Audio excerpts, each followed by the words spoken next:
ఓం నమ శివాయ. హరహర మహాదేవ శంభో శంకర. శివకేశవులకు ఎంతో ప్రియమైనది కార్తీక మాసం. ఈ మాసం ప్రారంభం కాగానే దేవాలయాల్లో ధ్వజస్తంభానికి ఆకాశ దీపం వేలాడదీస్తుంటారు. చిన్న చిన్న రంధ్రాలు చేయబడిన ఓ గుండటి ఇత్తడి పాత్రలో నూనె పోసి ఈ దీపాన్ని వెలిగిస్తారు. తాడు సాయంతో ఈ పాత్రను పైకి పంపించి ధ్వజస్తంభం పైభాగాన వేలాడదీస్తారు. అయితే దీన్ని ఆకాశ దీపం అని పిలవటానికి ధ్వజస్తంభానికి వేలాడదీయడానికి ఒక కారణం ఉంది.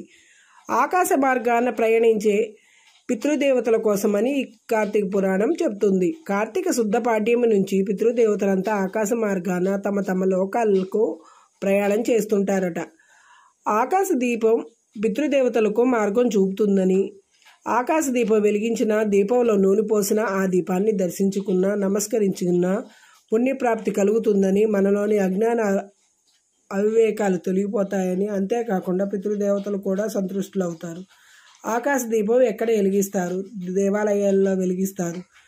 దేవాలయంలో ధ్వజస్తంభానికి తాడు కట్టి ఒక చిన్న పాత్రలో దీపం వెలిగించి గాలికి నిధనం కాకుండా రంధ్రములో ఏర్పాటు చేసి దాన్ని జాగ్రత్తగా సమంతకంగా భగవంతుని నామాలు చెప్తూ భక్తులందరూ చుట్టూ నిలబడి ఉండగా ఆ దీపాన్ని పైకెత్తుతారు. ఆ దీపాన్ని పైకెత్తుతారు ఎందుకో తెలుసా?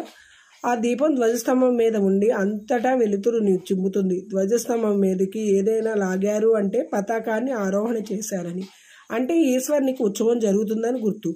దీపం తీసుకెళ్ళి ఆ గదిలో పెట్టారనుకోండి, కొంత ఫలితం. వీధిలోకి తీసుకొచ్చి దీపం పెట్టామనుకోండి, విశేష ఫలితం. ఈ దీపం పెట్టి ఒక్కసారి ఆకాశం వంక చూసి నమస్కారం చేయాలి. ఇది దీపం కాదు, దీపం.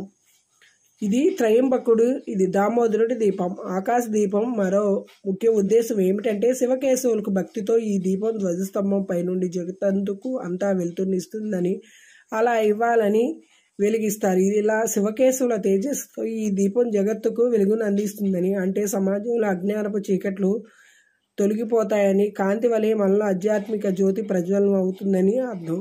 దీపానికి ఎంతో ప్రాధాన్యత ఉన్న కార్తీక మాసం ప్రారంభం కూడా ఆకాశ దీపంతోనే జరుగుతుంది. దీపం జ్యోతిః పరబ్రహ్మ దీపం.